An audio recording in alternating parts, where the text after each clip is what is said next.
We want to be a zero follow up organization, because what is irritating for people is a manager to manage his own anxiety, coming and asking every 1 hour what happened, right? So now you have to do the work and you have to keep your boss informed of what is the progress and what is the status, right?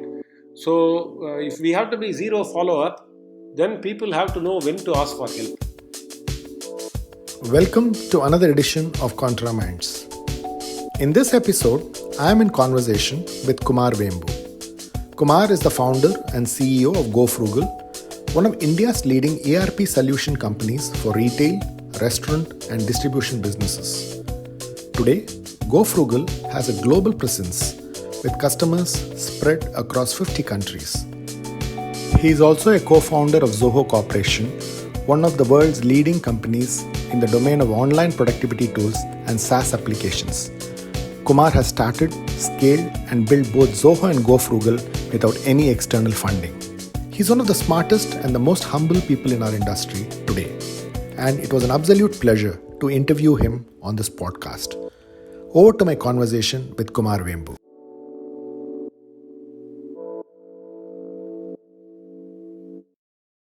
Hi, Kumar. It's great to have you as a guest in my podcast, and your accomplishments are absolutely phenomenal. Building a product company which is respected globally, being one of the early founders who did that, then building a product company for India, looking at building a huge movement around startups. I think anything that you do, you take it up with a lot of commitment and conviction. So it's all something that people look up to you as a mentor, as an advisor, as a guru, I would call it. And thanks for joining. And I'm sure this conversation is going to have a lot of learnings for all of the people who are listening into this conversation. Thank you, Swami. Thank you for the opportunity to be part of your podcast. Thank you. So, Kumar, what I wanted to really focus on first is really what I believe you've done phenomenally different and phenomenally, something that others have not done is I was just looking at this early building of when you did Zoho. One of the points that came up was you were running the India Development Center, and you did something which is very contrarian, which is picking up people who probably would not want to join, say, a startup or a smaller Indian company, and you built it into a 200 member team. And that is something that I don't think many companies at that time did. What made you think differently, and what was the reason why you did that? Because it has had a huge impact uh, even today in Zoho, right? So therefore, and you were almost like a person who built the foundation for it, right? So therefore, what made you do that? And I think that culture continues today in Zoho. So what made you do that? I think there are two things, right? One is my own background, right? In the sense that, like, I went to Tamil medium school up to 10th. I remember when I, passed out of my 10th standard, all my teachers were saying, I wasn't good at English. So I used to barely pass in English, and at least one in five exams, right? The three midterm test and half yearly and quarterly. One in five I will fail in English. And so all the teachers were saying, in the higher secondary is in English, and I won't cope with it. And I know I am better off joining a polytechnic. So I actually joined a higher secondary school, because I didn't get admission in the polytechnic. So on the last day of closing admission in the school, I joined higher secondary. But I did well in even in the higher secondary, meaning compared to the school standard, right? I finished third in school in 10th also, third in school in 12th also, right? And I went to engineering, and engineering I spent more time playing cricket. And when I finished my engineering, when I got a job, I understood that while I was always a backbencher in school, and I was never studious, I have probably never done homework, right? Always I would say a little bit of a nuisance in the class.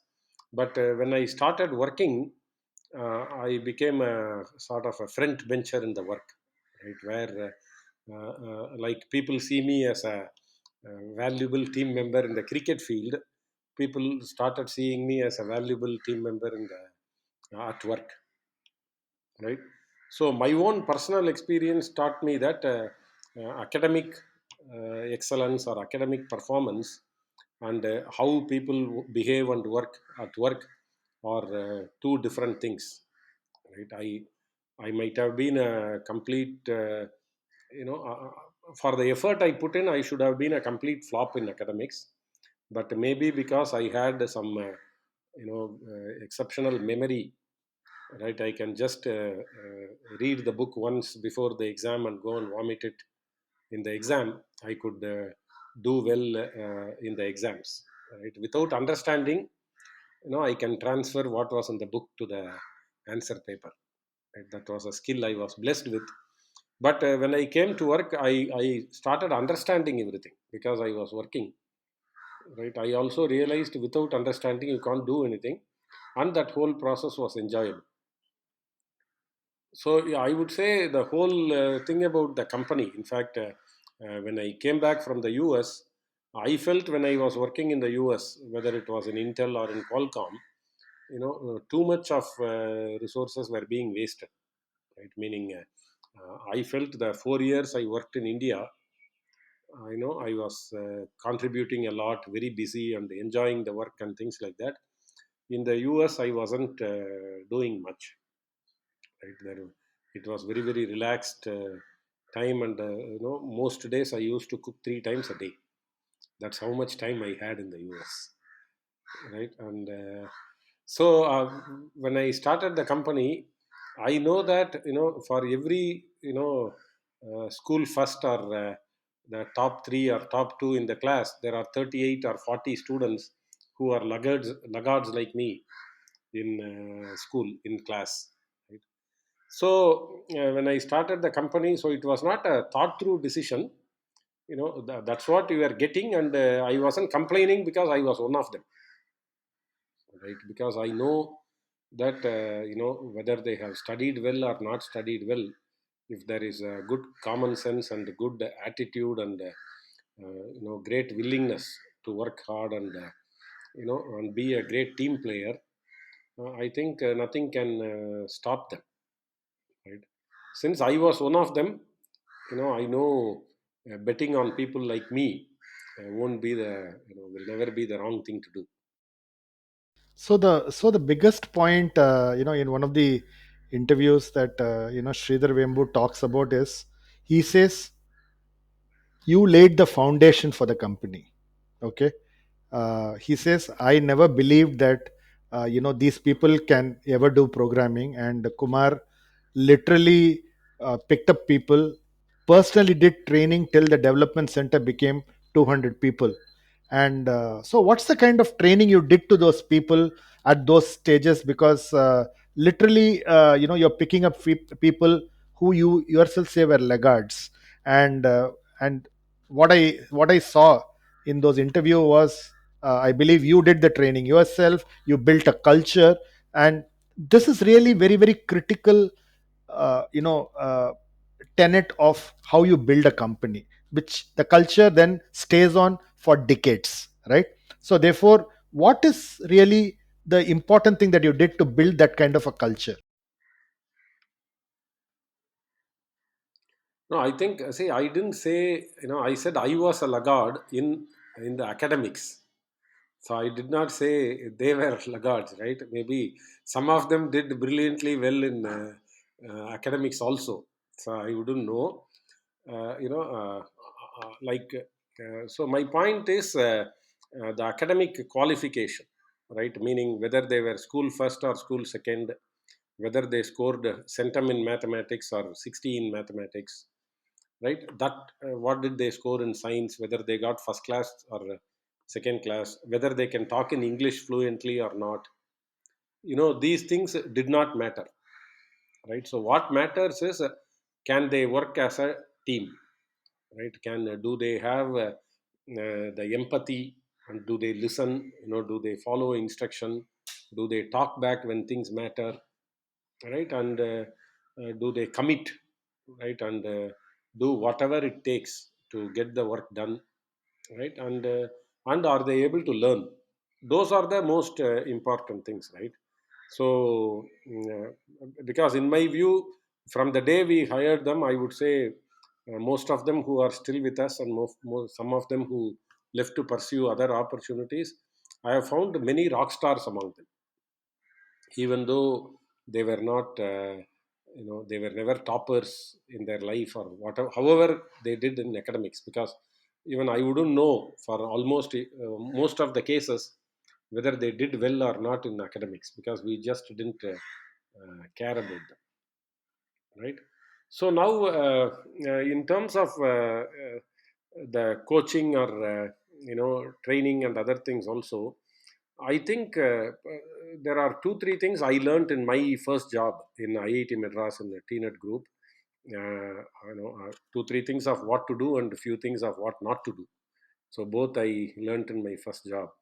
So the fundamental, and the most important thing is to trust, right? So that means,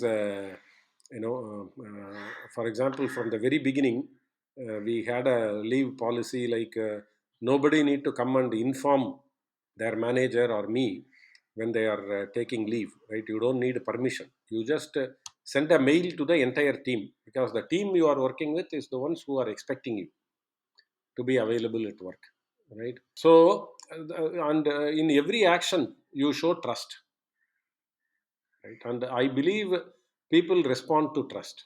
So and so that is one thing we did well in the beginning. And second thing is, all of us are together to learn. So in the sense that it is not like I know everything, I have been there, done that, or something like that, right? uh, See, remember, I was only 25 or 26 that time. So I was not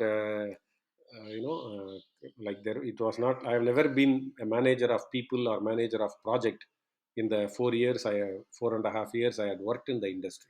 So that means, in fact, one thing I used to tell repeatedly is, if we are going to make a mistake, let's do it now, right? Because when the cost of the mistake is low, and when we still have the energy to get up and run, right? So that means that we sort of you can even say celebrated making mistakes. And we were every month or every 2 3 weeks, when something important gets done, there used to be retrospections. So this is something I learned in my experience with Hewlett Packard, right? Doing retrospection meetings where everybody can express themselves freely and openly, sets the culture. So in the retrospection meetings from the beginning, in fact, I used to joke in the office that we always plan to catch a monkey, but we end up capturing a Ganesha, right? Meaning குரங்கு பிடிக்க போய் பிள்ளையார் பிடிக்கிற மாதிரி. So we will start with a very poorly articulated goal sometimes also, but because we are so engaged, right, we keep working on it. We find so many improvements that we end up uh, you know exceeding our expectation of what we wanted to do. So that kind of bonding, that kind of working alongside people with that single minded goal of wanting to do the best job, and having this retrospection, where people can openly talk about, like I did the planning. People can say my plan missed many things, right? And where the teamwork was missing, where collaboration was missing, where we made mistakes in understanding requirements or design.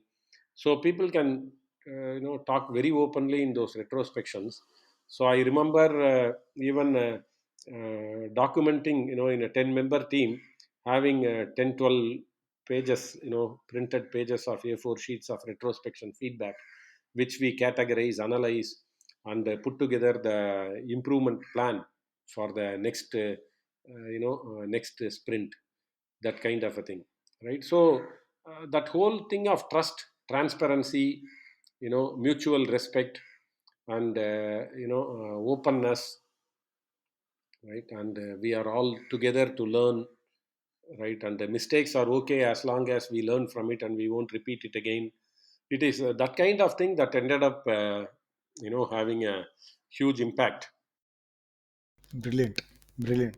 So as I was looking at your current venture, which is Go Frugal, and I went back and looked at some of the Glassdoor ratings, and I compared it with Zoho. Okay, Go Frugal is largely a India-based product company, while Zoho is a company which builds products for the global market. And when I looked at the overall culture and ratings, uh, it was very, very close to the Zoho ratings, right? So, therefore, here there is an Indian company, and I've always heard you say building a product in India, delivering a product in India is very difficult. I saw the work life balance rating, which was slightly lower than Zoho, but right from the fact that uh, all the ratings, if I were to look at it, were pretty much same as a company that's building a global product. So, what did you do in Go Frugal, and what levers did you apply differently in a product company which is actually doing it in India? Because the engineers' expectations are very, very different. Because everybody expects, the Infosys or the TCSs or a global culture which is there. While building a product for India is very, very tough, as you rightly said, the return on effort, okay, is far more lower. Uh, so therefore when I looked at that ratings, it was very, very stark for me, right? And that tells a lot about the way you build that culture. So what levers have you used uh, in building Go Frugal?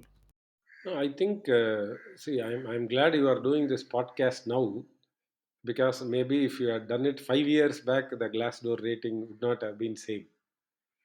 And second thing is, uh, I if you see our what I had written in the Glassdoor about company overview, right? Uh, I actually don't respect anonymous feedback, because if somebody is a professional, it requires that they have the guts to share feedback openly, right? So we actually, honestly, we don't take Glassdoor very seriously, because I found a lot of I can say it's very easy to, for example, you can give a rating for Microsoft or Go Frugal very easily, and those guys don't even detect it and remove it, right? Kumar, I think I totally agree with you. And I also don't believe, because anonymous feedback doesn't give you anything. But for me, it is an indication of what happens inside the company, right? Because for me, the difference that I'm seeing is the expectation of many of these engineers is I need to have a global culture, what happens in companies, but it is not real. The expectation is not real. But the fact that you have been able to do that, to me, is a very, very clear indication that setting expectations right is something that you have done very well. And therefore I wanted to understand the levers. So see, there are I think 3 4 things we have been focused on for probably close to 10 years now, right? The first and the most important thing is we are a happiness first company. That means I measure happiness every day. So by in the sense that we have a daily reporting system, right? So that people spend 15, 20 minutes reflecting about the day's work, right? And the first thing they report about in their daily report is how happy they are at work, emotion of the day, right? How did they feel? So in the induction also, the first thing we tell every new joinee is professionally we want you to start the day happy and end the day happy, meaning nothing that happens in the company should make you unhappy, right? So that means I believe this is very, very important, you know because people spend 10 to 12 hours of their time every day during working days in the office, and we don't want the friction in their work, right? So that means this is helping us, but just by measuring happiness we are able to understand the challenges people are facing. We are able to understand where people are less productive, or where their effort is going waste, right? And we are able to learn more on all aspects that leads to productivity, right? And improve. So every one of our team leads and managers also look at the daily report of every individual. So if there are frictions and the challenges and the things like that, they go and address that. So that happiness, being happiness first and reporting this happiness in every project they engage with in a day, has really helped us improve a lot of things, right? And the second most important thing we care about is whether we are providing a psychologically safe environment for everybody, right? That means to offer that psychological safety, we are very transparent and open. So even when things don't go well, right? So we used to have monthly all hands meeting before the pandemic, and now we do fortnightly all hands meeting. So 1 hour every week, right? And a few weeks there are question and answers also in that. But whether we do well or we don't do well, whether we fail or we are facing some challenge, or we fall down or whatever, we are very transparent about what has happened, and we also discuss about how we can pick ourselves up, because we are real, right? It's not like we only face success in whatever we do and we don't fail, right? So in that sense I would say, I also conduct myself as a human. That's what I will say. So it is not like the because some places I have seen, the bosses behave like they are invincible and they will never fail, right? And that is where creates stress for everybody, right? So the moment you are real, I think more and more younger people also want to work with people who are real, right? Who see people, other people also. My boss also has these shortcomings, and he is also openly admitting it. He also, for example, I used to tell I don't know to people at least once a day, so that none of my managers think because they are managers they are supposed to know everything. Because I remember one of my first jobs in the industry when I was working in HCL, I used to feel some of the managers are afraid of facing people because they don't want to admit that they don't have power to fix something, or they don't have authority to fix something, or they don't know something, right? So one of the first lessons I have I learned and I have started practicing is, let us be open. I can do this, I can't do this. We can afford this, we can't afford this. I know this, I don't know this, right? So those things make a huge difference. I think I can really see our people becoming more and more engaged and happier and happier, and that is leading to more and more success also. Mainly I would say because of this happiness first, the psychological safety we want to offer, and what we call a social connectedness, right? It's not like all the work is done as a transaction, right? How do we get to know people? How can we accommodate their aspirations and their context and the situations, right? So those are the things I think that are helping. Fantastic. So I have a follow-up question on this, Kumar. When you measure happiness first, you yourself in one of the interviews, I heard you say that it's very difficult to satisfy an Indian customer, uh, and you used the word that sometimes the self-esteem itself is questioned. Okay, and when that happens, your happiness first takes a beating. And how do you address those issues? Because when you work for a global backend, if I were to call it, it's very easy because the client on the other side is mature and things like that. But here, the rigor and the hard thing that they go through will be very very tough. So when you measure this every day, and when you find something like this, can you give me some instances of where you saw unhappiness? How did you address it? And therefore, how did it help? I think it's something that I would like to know. See, I will first address this, challenges in servicing customer, and the self-esteem point you talked about, right? So I would say, you know, is that something we have control over and we can fix it? Absolutely yes. So that means, from the beginning, we have tried to, take control of that. How do we, if these are all the customer expectations, how do we make sure we don't put ourselves in a situation where we have to compromise our dignity or self-esteem and we have to be yelled at by customer, right? So I'll give you one example. You know, in a retail environment, consumers are picking up the goods, or they are getting serviced, and they have to be billed. If for some reason billing stops, the retailer is going to be wild because it is his livelihood and he cannot serve his customer. Right? Now, the 99% of the time, the billing will stop because there is no disk space. The bill cannot be saved, or there could be a loose contact between the printer in the printer cable connected to the computer, or a mouse would have bitten the cable, right? And so many other reasons are there where it is an environmental problem rather than a problem on GoFrugal software, right? So what we did is, how can we identify, like, okay, this is something which is going to trigger customer and he is going to be wild, and they don't have control over what they speak when it happens.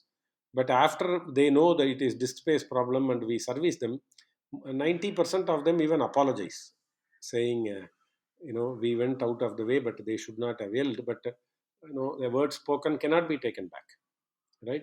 So what we did is, how do we identify this 1 week, 1 week or even 2 weeks ahead? How can we send an SMS or notification, and show in the application itself, so that the owner will not miss it, the IT head won't miss, IT SPOC won't miss it, the shop boy won't miss it, right? And similarly, we also know how many times we raised this with the customer, right? So if there is a breakdown happening, we made the customer come to us and request, right? So every single situation we looked at it as an engineering problem. How do we proactively inform the customer? How do we even proactively remind the customer? Sometimes 3 days before, we will even call the customer and tell, where we tell them, okay, if you come after disk is full, and you want us to service, you have to pay. It will not be free service. You go and clean it up. This is the 1 minute video that is there on how to create free disk space, right? So like that, we have solved a lot of the issues, so that such breakdowns don't happen, right? Wherever breakdown possibilities are there, can we proactively identify it? Can we proactively communicate that? Can we proactively communicate the impact of that? Can we proactively communicate the service cost if they come after the breakdown for that, so that there is more awareness to address it before the breakdown situation arises?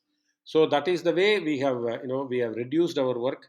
We have, significantly lowered the incidents where we put ourselves in stressful situation, and put customer also in a very stressful and frustrating situation. so that we are able to proactively manage that. Okay. And coming to your question on this unhappiness and how do we manage it, right? So, for example, we are closed on the weekends, right? But our customers' peak business is in the weekends, right? While we provide 24 by 7 service, our support team alone, some part of the support team which have a holiday roster is actually working during the weekend, right? So now uh, there may be support instances where the support guys need the help of some other experts, or somebody in development or somebody in implementation who does not have the duty on the weekend, right? Our engineering, sales, implementation, for everybody it is a holiday on Saturday and Sunday, except the fourth Saturday now, right? But the support people who are on duty during those times, sometimes they need the help. So I noticed that many times, in few occasions, people would have scheduled family engagement, an outing or a movie or something like that, and because of a customer escalation, they have to cancel that, and they also miss that family outing, but they also sort of they have to face the music from the family members also, right? So we started a project called Project Peaceful Holidays.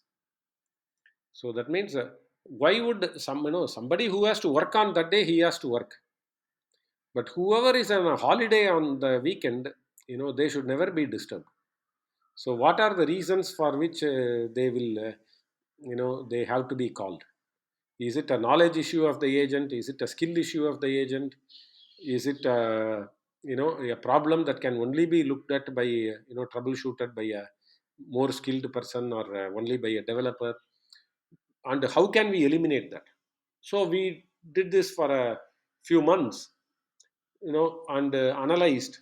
So when we started, if in a weekend, if there are 6 or 8 times in which somebody had to be disturbed, we brought it down to 1 or 2 times, and we put in motion a plan where maybe it will be eliminated, right?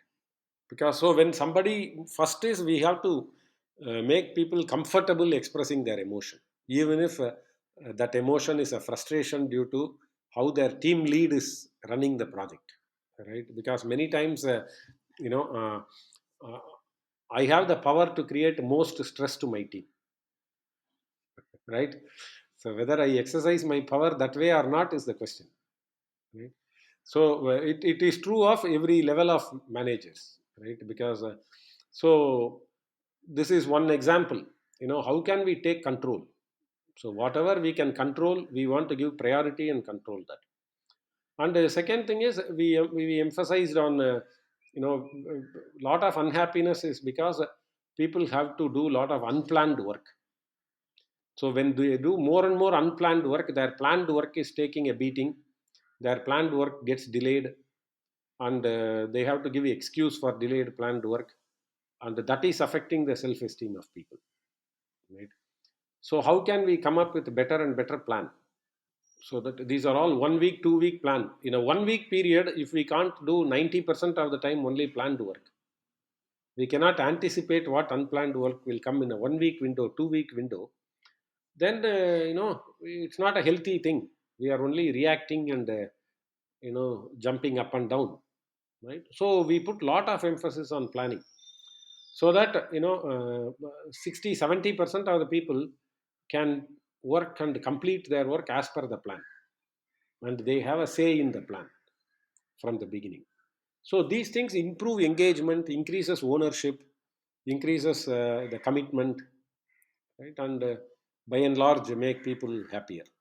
I have seen that work in a, you know GDC, which is a Global Development Center. But typically, the client on the other side in India, your retail client or whatever, has to be as planned like you, because the unplannedness of somebody else affects my planning, right? Which is where this unhappiness or peaceful holidays project typically has an issue. So therefore, how do you address that? Because this is real in India, what you are talking. is real in India. It's great if you're running a global process, it's great. But when you do it every day in India, the fact that it is amazing that you have done something like this. How do you plan that? Because the client is unplanned, your retail client is unplanned. So how do you really build that bridge to ensure that it happens? No, actually, see, there are two things, right? One is people who are in the role of responding to customers. So, for example, if I have a support team member, their job is to respond to customer. They don't know who's going to come for support, what they are going to come for today.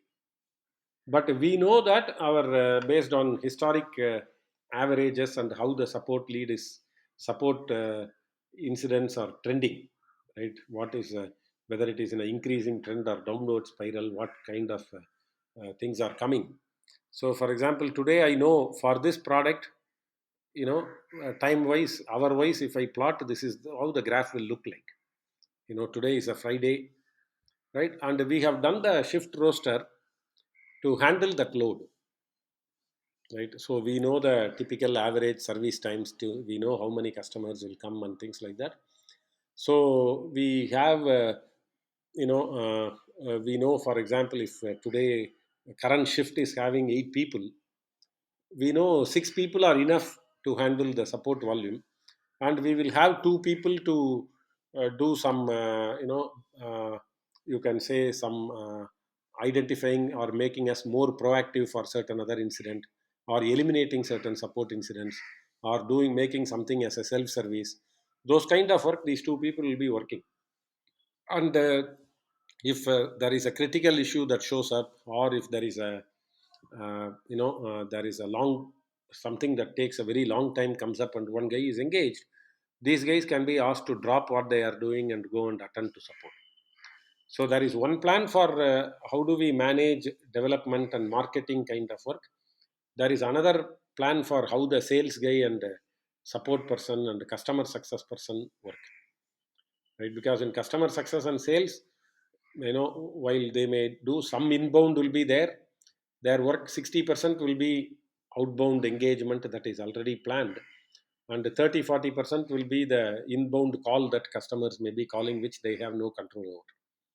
Similarly, in support, maybe 100% of the time they react or respond to what is coming, but we know the load in both the cases, so we manage that.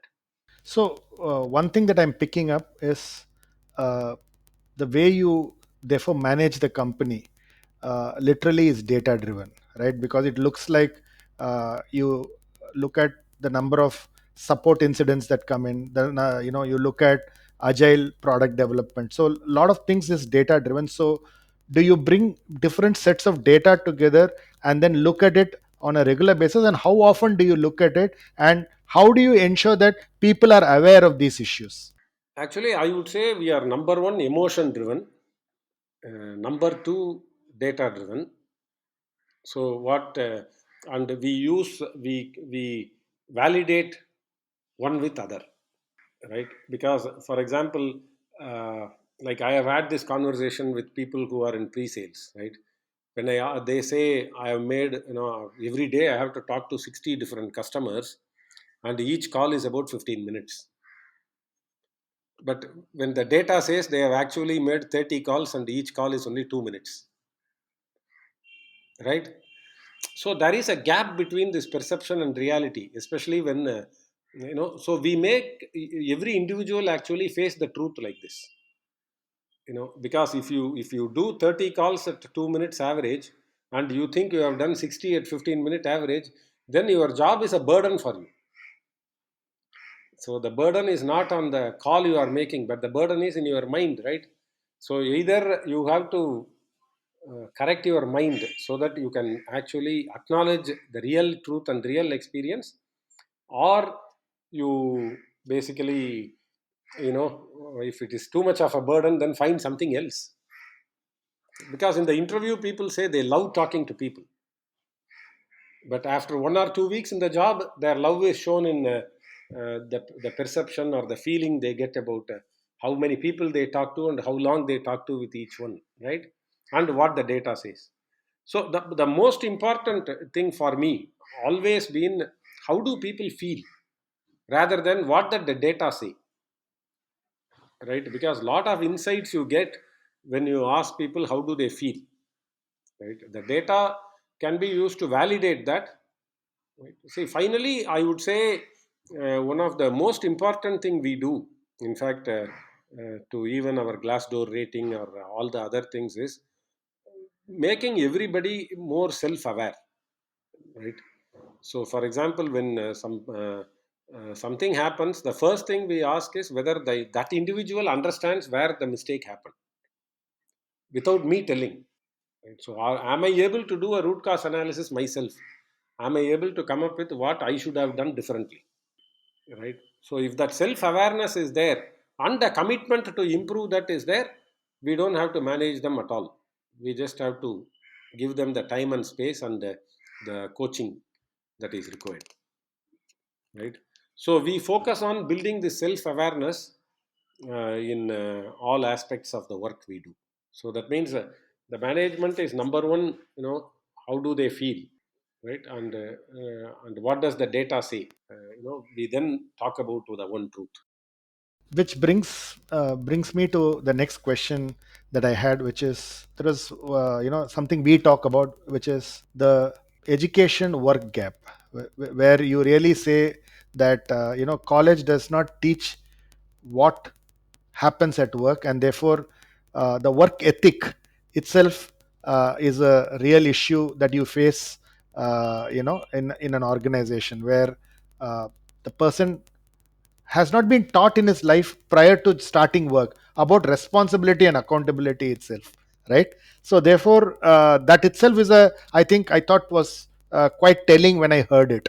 So therefore, how do you build this responsibility and accountability for somebody who's not been taught this for 18 years? Suddenly at the age of 21 they come into work and they're talking about responsibility and accountability. The person has to change his mental makeup. So how do you build it, because this is very, very important in building that culture that you have built. See, the thing we do is we give them the responsibility on day one, right? So in every role, for example, one thing we have, even in our induction, right? uh, First of all, the word training is banned. So from day one, the person will be treated as a professional, right? So, and from day one, they have to contribute something to the team. So if somebody joins in a new role, it is not like they will not face a customer for 3 months or something like that. Or if a developer joins a new role, it is not like they will not start contributing to the product for the first 2 months or something like that.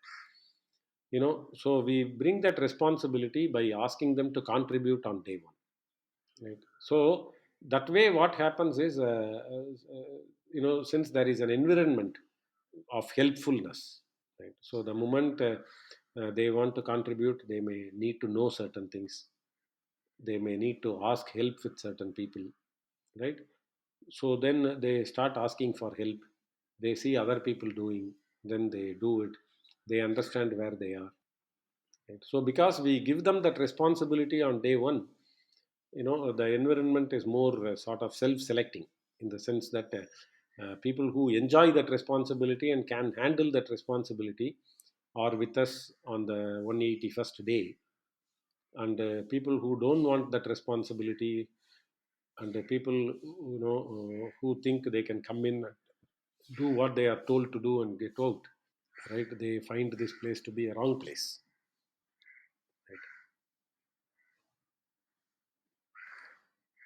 And but having said that, in our interview process also, we give lot of importance to the ownership mindset in assessing whether somebody has that ownership mindset. So how do you find that? Yeah, see, we have what is called a skill assessment and a learning capability assessment round. For example, if it's a salesman, right? We ask them to sell whatever product they can best sell. If they have experience, right? Whatever product they can best sell, we ask them to sell that to us. So during this we actually push the person, right, and ask various questions. For example, I'll tell you, we have one question, like, it's an angry customer sending a mail, and it comes to you. You are the person who have to respond to that question, right? So when we give this kind of question, is part of the test we give to all the college graduates, freshers, right? Surprisingly, that question, it's a four line by the customer, upset customer, but that four lines, in my view, there are six things for which a proper response will include six things. 6 points of response are there in that. But 80% of the college freshers will actually say there are some problems in my support team. Our management is hiring another support team. Once the new support team is hired, you will get a better service. And another 10% will say, we appreciate your problem. We are working on a new release of the product. Please hang on. We will give you the new version free to you.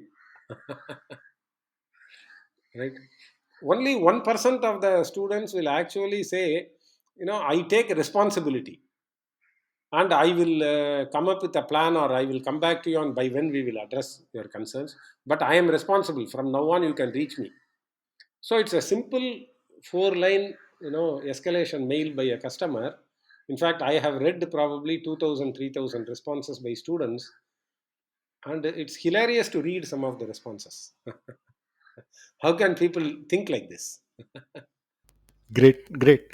Uh, so, one of the things that I found interesting, Kumar, is you talked about digital transformation of your own company, and you said we had 5 levels in our company, and once we did the digital transformation, we have broken it down to 3 levels, and there is no full-time manager in the company today. So there is only a you know there is only a player, a coach, a mentor, and that's really how you have changed it. So talk to me about how digital transformation affects the culture, and how this change has been enabled in the organization. This is a very, very important insight that I got. I wanted you to talk about it. See, I think there are two, three things, right?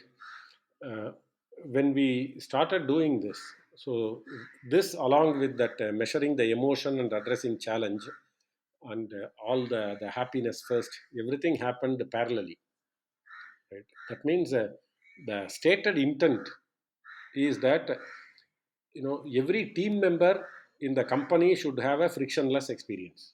We don't want friction in doing your job. And only if internally we are frictionless, we can give a frictionless experience to customers. Right? We cannot have a lot of obstacles and challenges and huge friction in how we do the work internally, and for the outside we cannot give a totally frictionless experience. So that means this ownership mindset is important. Identifying where there are frictions. So we did a lot of process re-engineering, and how to empower the people, right? Because many times friction is caused, or work is paused because I'm not empowered. I have to go and take approval, or I am waiting for somebody to tell me the go ahead or something like that. So how can we make people empowered, right? So how much additional responsibility or authority we can give people in responding to a situation. So we looked at all that, and how do we make sure information is available at fingertips for people to make decisions, in our mobile app, right? So how can we, what are all the things we are doing outside of the system, right? For example, certain communications are kept in emails, or certain things shared with customers or in Excel sheets, or Zoho sheets. How can we bring those into the system so that there is one version of truth in the system, right? And how can we bring a clarity or simplify the role, right? Where the role is too broad, how can we narrow down the role and create multiple roles? How can we create focus? And most importantly, how do we help all the people make decision to say no, right? So if I'm doing something which is very high priority, somebody is coming and asking me to do something else, right? So I encourage people all the time to say no, right? Meaning, and then we can have a conversation whether what is this request that is coming is more urgent and higher priority, or what you are doing is higher priority, right? But just like that, because your coach is telling you or I am telling you, don't drop what you are doing and jump into what I'm asking you to do, right? Understand. And if you have to drop it, go back to the other guy who told you the earlier work, discuss why you are dropping, what is the urgency of this other work, right? Keep the people informed, right? And in the process, we came up with I came up with a concept called zero follow up. That means we want to be a zero follow up organization, because what is irritating for people is a manager to manage his own anxiety, coming and asking every 1 hour what happened, right? So now you have to do the work and you have to keep your boss informed of what is the progress and what is the status, right? So if we have to be zero follow up, then people have to know when to ask for help, how to when to update status, right?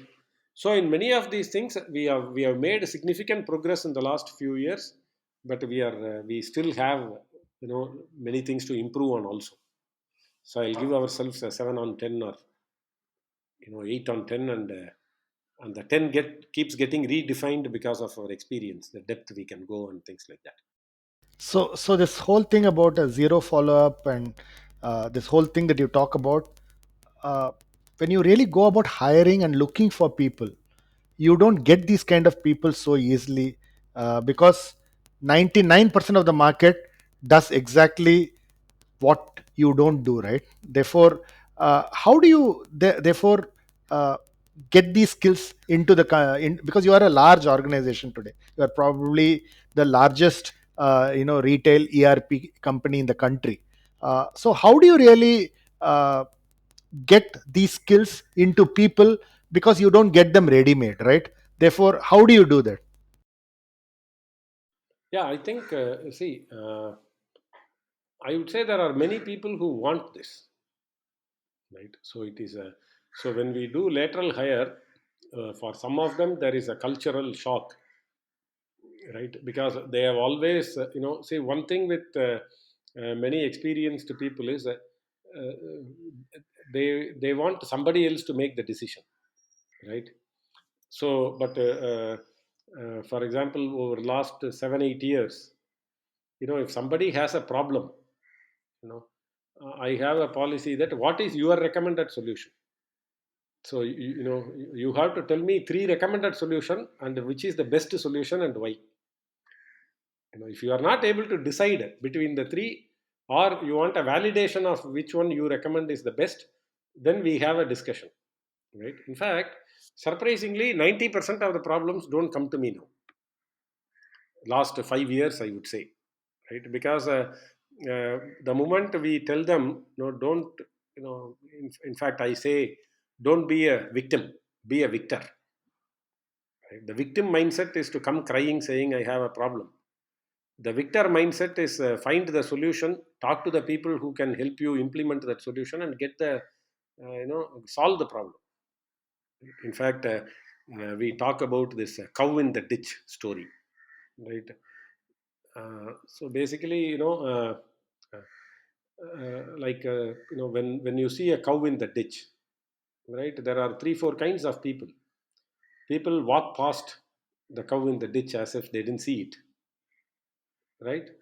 And there are people who may call others to help, or inform others that there is a cow in the ditch, help and move on, right? And third set of people are, they put in the effort to lift the cow out of the ditch. And the fourth set of people are those who not only take out the cow out of the ditch, but also make sure they cover the ditch so that no more cow falls in the ditch, right? So we tell people we want all our people to be the fourth type. There are too many ditches here, and there are many cows in those ditches also, right? So for God's sake, don't just walk past the ditch, as if you have not seen it. Report it, right? Because if you want this place to be better, it's not going to happen by magic, right? 1 year later, if you say this place is still bad, you are equally responsible, right? So that is the ownership mindset. That is the attitude we want to see in people, right? So for all problem, in fact, I tell them, every problem that is there in the company, I am not the only one responsible for it. All of us are equally responsible because you have poor sensitivity, right? If the problem is so damn important, we have all the resources, all the time, all the energy, everything is there. Why don't we then say it has to be fixed? So that is helping in so the moment people come in, they see that, right? We try to assess this in our interviews also. We tell them about our culture and this everything. And but when people join, we also make sure the first time they report a problem, we ask them for solution. The first time they share information, we ask them for recommendation, right? So don't share information with me, share your recommendation and why. I will say yes or no, because if you share information, I make the decision after analysis. You put in all the hard work, I get all the experience. So this is something I tell repeatedly to people, right? If you want to translate your effort into experience, you have to come up with the solution, right? Otherwise, effort and suffering are yours, and experience is mine. So these things are helping in people, understanding, right? In fact, some people also, when they interview 3 year 5 year experience in the industry, and they come back and say, this guy is like a 1 year experienced only, that also gives them pride that whatever rigor we are doing, even if sometime it is tough, they can actually, when they talk among their friends, college friends or school friends, you know they feel they have actually grown up as a professional lot more than the average industry. One of the points that you said, digital transformation, you did not, today you don't have a full time manager. So therefore, what does, say, a senior person in the company, when you say mentorship versus coach versus a player, how do these start playing in development, in product development, in support, in marketing, sales?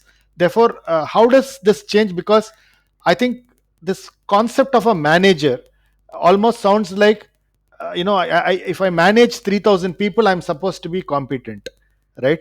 So therefore, that is the thing that has actually been built into people's head. Okay, so I don't need to have any competency, but I have to manage people, right? So therefore, for me, it struck a bell, and therefore, I want you to spend some time saying, why did you remove this full-time manager role, and therefore, how, what do you do to ensure that this happens right in the company? See, the moment you remove follow up, what is left in the manager's job, right? We have to look at that component, right? Because a significant portion of, see, why, middle management people, see, every time there is a trimming of the workforce or layoff in our software services, people always talk about the middle management people getting laid off. And a lot of those middle managers are unemployable in the industry because they might have been rock star programmers before becoming a middle manager. But if they have spent 5 years as a middle manager, they have become an expert in Excel, and they have become expert in following up, right? So that is why, the problem comes. So we talk about it openly to people. We don't want to be like that, right? Whether you are 10-year experienced manager or 20-year experienced manager, any day you are not happy here, you must be able to find a job within a day. Otherwise, it's an insult to me, right? So that is the theme we continue to talk about, right? So that means that it is very, very important, right? If you reduce the follow-ups, because follow-ups create stress, follow-ups create unhappiness, right? So now, we try to make everybody, in fact, we follow this, everybody manages something.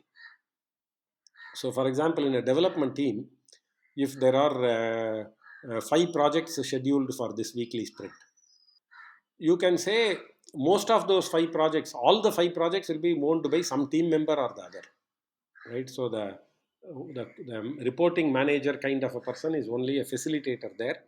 The projects are owned by different team members. They do the project plan for that project. They conduct the stand up of that project, whether it is a cross functional team or within the team or whatever, right? And things like that. Okay. Now this traditional manager's job is to coach. That means that if there is a critical challenge, how can he do joint work with the team member, right? How can the manager review the plan and make sure the plan is very good? Everybody's responsibility is very clear. The milestones are very clear. The plan is very agile, right? So the manager spends in, contributing to every project by reviewing the plan, by working as a team member in some of the projects, by doing joint work with some of the people in the plan, right? Maybe by reviewing the requirements and giving feedback, reviewing the test plan and giving feedback. And these reviews and feedback are actually coaching, right? So that is how, because most of the projects also get front loaded. We spend more time in the requirement stage and planning stage and use cases review, or what we call as BDD or TDD reviews. The later stage follow-ups can be totally eliminated because the team is very confident of executing, and there is visibility on what needs to be done during execution phase, and this coach can take his eye off in the execution phase. So the coach actually spends on, uses experience to front load every part of the work. So same thing happens in sales. So our sales managers listen to recordings of demo, like recordings of calls, and coach the person, or they go to the customer calls where they observe how the person is doing and help him, get coached. So I would say that joint work is very important. Great.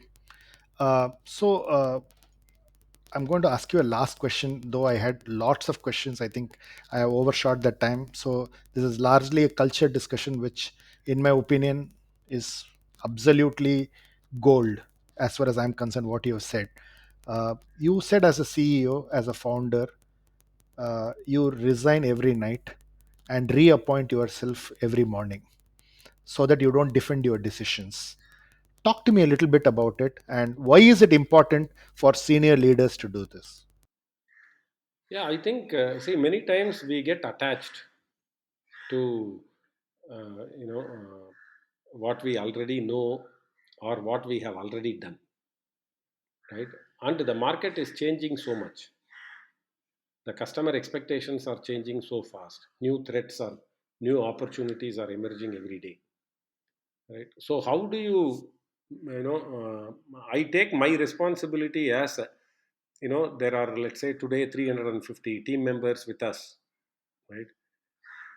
My responsibility is to their career, right? So that means, my first responsibility is, any day they are not happy, are they able to find a job next day, right? That means we have to continuously make sure we are aligned to the market, not only as a company, as a team members also, what we do, right? So that is very important, right? Because that confidence is what will help us build better and better products, offer better and better service. So if we have to be relevant in the market all the time, right, I think we have to spend some time looking at where is the market going, and if I am an outsider, how do I see myself in this new market? In fact, I love a quote by Narayana Murthy, right? He says, progress is the distance between the mind and the mindset. So even when you know a reality, right, your mind can acknowledge the reality, but your mindset will fight it. So when you resign in the night, right, you basically put your mindset to a little bit of a rest, right? You openly look at, where are you? Are you going to be relevant 6 months from today, 1 year from today, 5 years from today, 10 years from today, right? And if I have to be relevant 5 years from today, I know if I am going down the same path, I'll be obsolete in 3 years.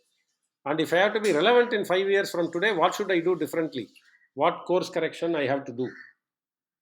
What new initiatives I have to start? What investment I have to do? So it becomes easy to make those decisions, right? Because we keep reading a lot of things, so the mind does acknowledge the reality, right, and the future. And by resigning every night, I make sure, I also act on what the mind is acknowledging as the reality and new future. On that note, Kumar, thanks a lot. I actually uh, loved some of the points that you said. It's been a brilliant session, and thanks a lot for your time. The key tenet of any company is really culture, and you've really put a lot of thought and uh, I would say a disciplined thinking into how do you really build this. And it has been a fantastic conversation, and thanks a lot for your time. Yeah, thank you, Swami. Have a great day. Thank you for hosting me. Thanks a lot, Kumar. Thanks for listening to this episode. For selected links and detailed show notes, visit www.contraminds.com/blog. Follow ContraMinds on social media and let us know who you would like to see next on the podcast.